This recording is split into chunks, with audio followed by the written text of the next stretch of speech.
से जुड़े उन रहस्यों को समझेंगे। तो आइए बिना किसी देरी के इस दिलचस्प सफर की शुरुआत करते हैं। तो चलिए सीधे इस सवाल पर आते हैं, क्या कलयुग का अंतिम चरण सच में शुरू हो चुका है? आज समाज में जो टूटते हुए रिश्ते, खत्म होता भरोसा और बढ़ता हुआ तनाव दिखाई देता है, क्या वो सिर्फ बदलता हुआ वक्त है या फिर हजारों साल पहले दी गई चेतावनियों के सच होने की शुरुआत? हमें इन्हीं दावों के चश्मे से आज की दुनिया को देखने की जरूरत है।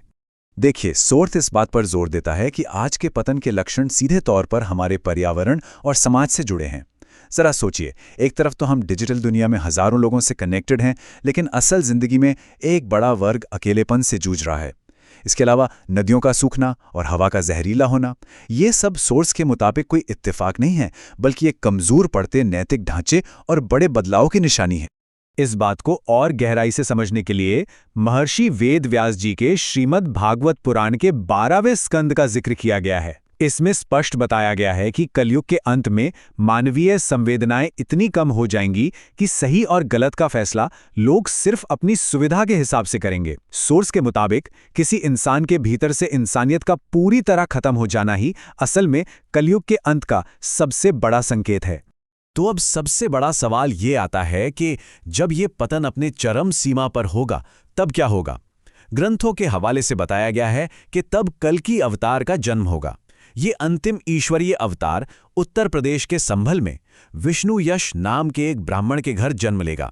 और यहाँ एक बड़ी ही दिलचस्प बात है, संभल शब्द का अपना मतलब ही होता है संतुलन बनाने वाला। इनका मकसद दुनिया को इस अराजकता से निकालकर ब्रह्मांडीय संतुलन को फिर से स्थापित करना बताया गया है। अब हैरानी की बात यह है कि ये भविष्यवाणियां सिर्फ पन्नों तक सीमित नहीं है।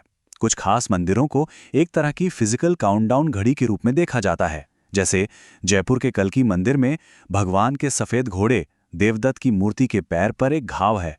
दावा है कि ये घाव धीरे धीरे भर रहा है और इसके पूरा भरते ही कल्कि का आगमन होगा।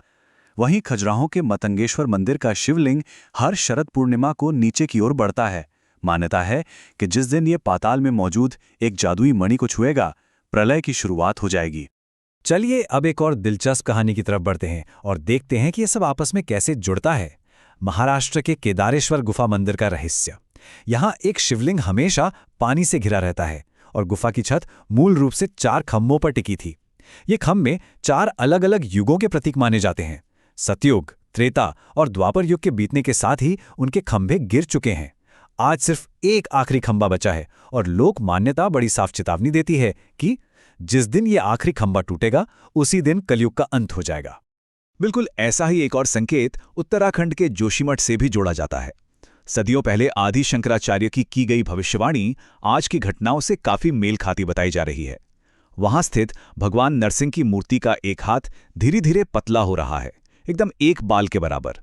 मान्यता है कि जिस दिन वो हाथ टूटेगा, हिमालय में भयंकर भूकंप आएगा, बद्रीनाथ का रास्ता बंद हो जाएगा और भविष्य बद्री नाम का नया तीर्थ प्रकट होगा। जोशीमठ की जमीन में हाल ही में आई दरारों को इसी भविष्यवाणी के सच होने की शुरुआत माना गया है। अब जरा 10,000 के इस आंकड़े पर गौर कीजिए। ये संख्या दिखाती है कि कैसे पौराणिक कथाएं आधुनिक विज्ञान के साथ जुड़ती हुई नजर आती हैं। सोर्स के अनुसार विज्ञान भी मानता है कि पृथ्वी हर 10,000 साल में एक प्राकृतिक चक्र से गुजरती है, जहां वो ठंडी और गर्म होती है। तो दावा ये किया जा रहा है कि जिसे आज हम ग्लोबल वार्मिंग कहते हैं, वो शायद उसी प्राकृतिक रीसेट प्रक्रिया का हिस्सा हो सकता है जो पुरानी प्रजातियों को खत्म करके पृथ्वी को शुद्ध करने के लिए होती है। और ये संकेत सिर्फ पहाड़ों तक सीमित नहीं है। उड़ीसा के महान संत अच्युतानंद दास ने 500 साल पहले अपने मल्लिका ग्रंथ में लिखा था कि जब पुरी के जगन्नाथ मंदिर के ऊपर का विशाल पत्थर गिरेगा और समुद्र की लहरें मंदिर की सीढ़ियों को छुएंगी, तब कल्कि का आगमन होगा। आज समुद्र के बढ़ते जल स्तर को देखकर सोर्स इन पुरानी बातों को एक कमाल की दूरदर्शिता के रूप में पेश करता है और ये बात पूरी तस्वीर को एकदम सटीक बना देती है। नंबर 22। सोर्स में जगन्नाथ मंदिर की 22वीं सीढ़ी का खास तौर पर जिक्र किया गया है। कहा गया है कि ये कोई आम लहर नहीं होगी। जब समुद्र का पानी इतना ऊपर आ जाएगा कि वो सीधे इस 22वीं सीढ़ी को छू लेगा, तो इसे उस महान परिवर्तन का फाइनल सिग्नल माना जाएगा। अच्छा, अब इस चर्चा के दायरे को थोड़ा और बड़ा करते हैं। सोर्स बताता है कि ये बातें केवल भारतीय शास्त्रों तक ही सीमित नहीं हैं। दुनिया भर की अलग अलग संस्कृतियों में ऐसी एक बड़े बदलाव की बात कही गई है। चाहे वो नास्ट्रेडमस और बाबा वेंगा की भविष्यवाणियां हों जो 2025 से 2030 के बीच एक बड़े संकट की बात करती हैं, या फिर क्रिश्चियनिटी में आर्मेगेडन और इस्लाम में कयामत का जिक्र हो, ये सब एक पुरानी दुनिया के अंत और एक बड़े बदलाव की ओर ही इशारा करते हैं। लेकिन रुकिए, इस पूरी चर्चा का एक बहुत ही पॉजिटिव और एनर्जेटिक पहलू भी है। सोर्स के मुताबिक कलयुग का अंत सिर्फ विनाश के बारे में नहीं है, ये एक नई शुरुआत है।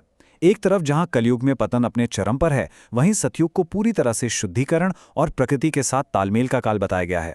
और सबसे दिलचस्प दावा तो ये है कि उस समय की आध्यात्मिक शक्तियां आज की हमारी किसी भी मॉडर्न टेक्नोलॉजी से कहीं ज्यादा एडवांस्ड होंगे। तो इन सब बातों का असली सार क्या है? सोर्स यह स्पष्ट करता है कि इस महान परिवर्तन को सिर्फ एक प्राकृतिक आपदा के तौर पर नहीं देखा जाना चाहिए। असल में ये हमारे भीतर चल रहे धर्म और अधर्म के बीच का एक गहरा आंतरिक युद्ध है। मान्यता है कि इस नए युग में वही लोग प्रवेश कर पाएंगे जिनका मन साफ होगा और जिन्होंने पतन के इस भारी दौर में भी अपने अंदर की इंसानियत को जिंदा रखा होगा, जो हमें आज के हमारे सबसे गहरे और अंतिम सवाल की ओर ले जाता है। जब समय का ये विशाल पहिया पूरी तरह घूमेगा, तो क्या मानवता का सामूहिक कर्म एक नए सवेरे का सामना करने के लिए तैयार होगा? ये सच में गहराई से सोचने वाली बात है कि जब ब्रह्मांड में संतुलन बनाने की ये घड़ी आएगी, तो हम इंसान कहाँ खड़े होंगे? इसी विचार के साथ आज का ये विश्लेषण यहीं समाप्त होता है।